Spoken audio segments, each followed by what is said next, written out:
Are you satisfied with the gifts the Lord has given you? That was a rhetorical question. It's okay if you didn't say anything.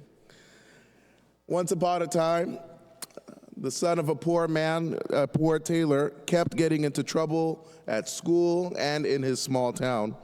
Worried, the father shared his concern to his friend. His friend was St. Vincent de Paul, and St. Vincent de Paul stopped by to get his clothes stitched up. "No worries, I'll talk to him," mentioned St. Vincent. And the son agreed to visit St. Vincent and was immediately asked to pluck a rose from the garden and smell it. "How does it smell?" asked St. Vincent. "It smells pretty," replied the young man. "Very good. Now place that rose in a sack of wheat and we'll come back in 1 hour." And after an hour, the boy noticed that everything smelled fragrant and the rose still smelled pretty. "Now place that rose in a jar of sugar cane and we'll come back in an hour." After an hour, the boy noticed that everything smelled fragrant and the rose still smelled pretty.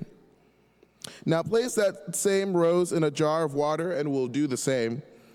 After an hour, the son of the poor tailor replied, "St. Vincent, can you believe that the rose still smells pretty?" "Absolutely," replied St. Vincent.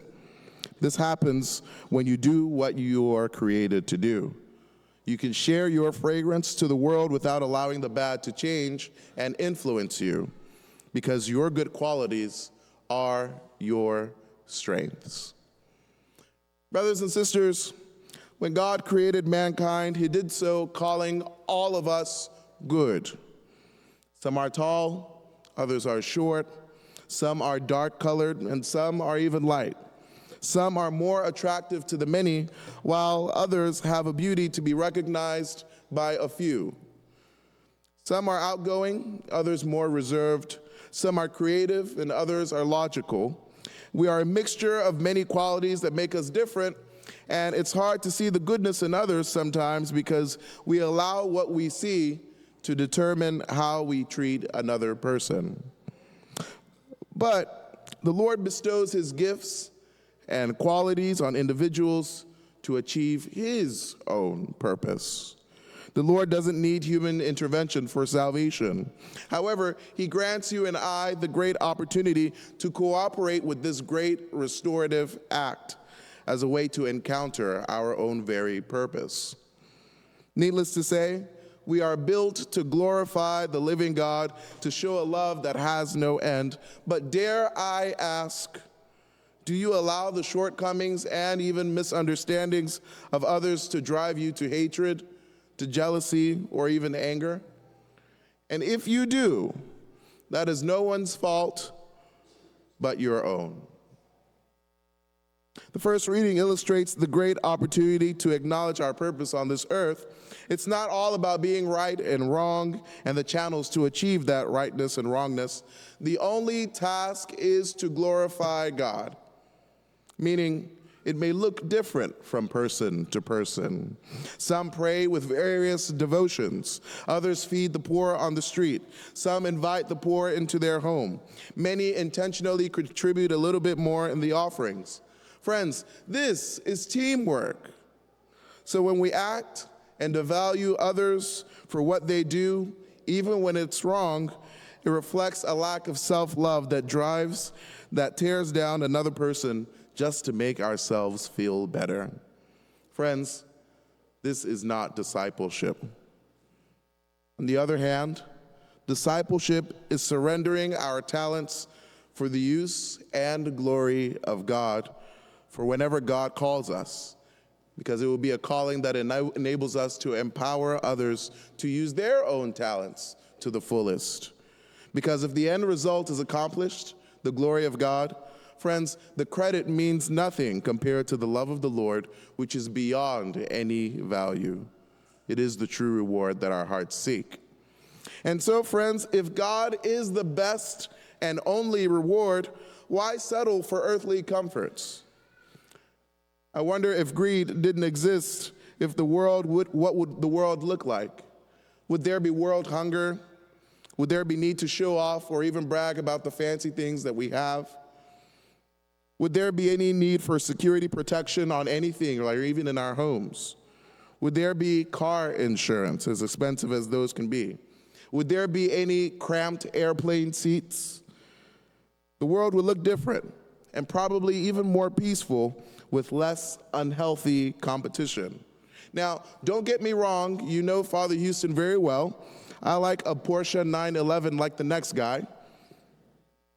But if Father Houston just went ahead and bought a Porsche 911 just to make me feel better about my own life, instead and appreciation of great technological innovation, instead of knowing that God loves me, just know that such riches will never, ever satisfy the heart.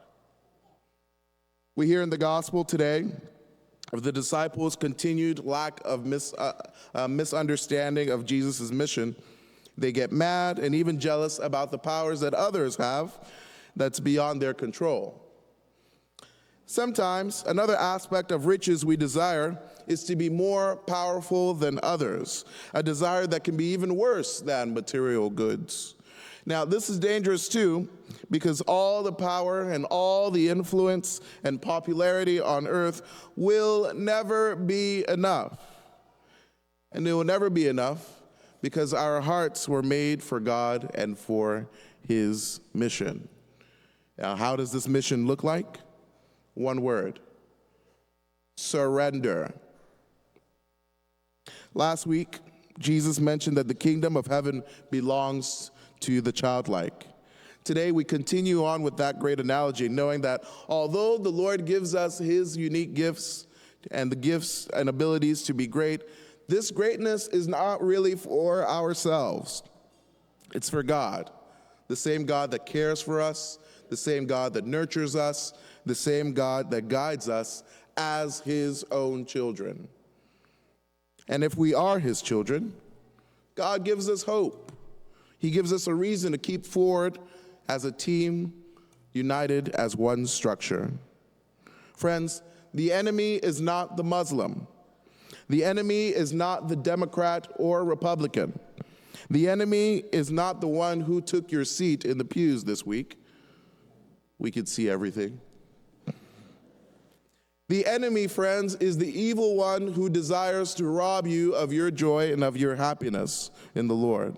And so, what can you do today? Maybe you ask yourself the following questions. How do you get in the way of God's love?